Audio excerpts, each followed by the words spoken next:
নমস্কার, আপনারা দেখছেন দুরন্ত বার্তা ডিজিটাল। আপনাদের সঙ্গে আমি রয়েছি সায়নী। এই মুহূর্তের কয়েকটি গুরুত্বপূর্ণ আপডেট রইল বিস্তারিতভাবে। দক্ষিণ ও উত্তরবঙ্গে ফের ভারী বৃষ্টিপাতের সম্ভাবনার কথা জানালো আলিপুর আবহাওয়া দপ্তর। আগামী 28শে জুলাই সোমবার পর্যন্ত দক্ষিণ ও উত্তরবঙ্গের বেশিরভাগ জেলায় ভারী বৃষ্টির সম্ভাবনা রয়েছে। এই মর্মে বেশ কিছু জেলায় হলুদ ও কমলা সতর্কতাও জারি করা হয়েছে।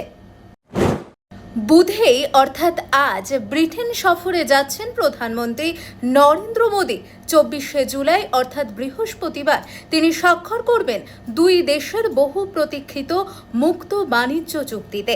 মঙ্গলবারই এই বাণিজ্য চুক্তিতে সবুজ সংকেত দিয়ে দিয়েছে দেশের মন্ত্রিসভা। স্বাস্থ্যজনিত কারণ দেখে আকস্মিকভাবে উপরাষ্ট্রপতি পদে জগদীপ ধনকরের ইস্তফার নেপথ্য কারণ নিয়ে জল্পনা তুঙ্গে। স্বাস্থ্যের অবনতি নাকি অন্য কিছু তা নিয়ে এখনই তৃণমূল কংগ্রেস কোনো মন্তব্য না করলেও গোটা বিষয়টিতে তীক্ষ্ণ নজর রাখছেন দলের শীর্ষ নেতৃত্ব। বিজেপির বাংলা বিরোধী আচরণের প্রতিবাদে এবার সরব মুখ্যমন্ত্রী মমতা বন্দ্যোপাধ্যায়। তার অভিযোগ, বিজেপি শাসিত রাজ্যে বাঙালিদের বাংলাদেশি বলে চিহ্নিত করা হচ্ছে। এরই প্রতিবাদে আগামী 28শে জুলাই বোলপুরে প্রতিবাদ মিছিলের ডাক দিয়েছেন তিনি। রবীন্দ্রনাথের বোলপুর থেকে ভাষা আন্দোলনের সূচনা করবেন জননেত্রী মমতা বন্দ্যোপাধ্যায়।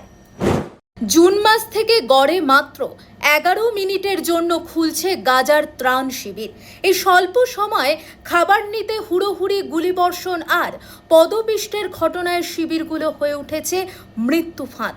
অনাহার ও অপুষ্টিতে শিশুদের মৃত্যু লাগাতার বাড়ছে।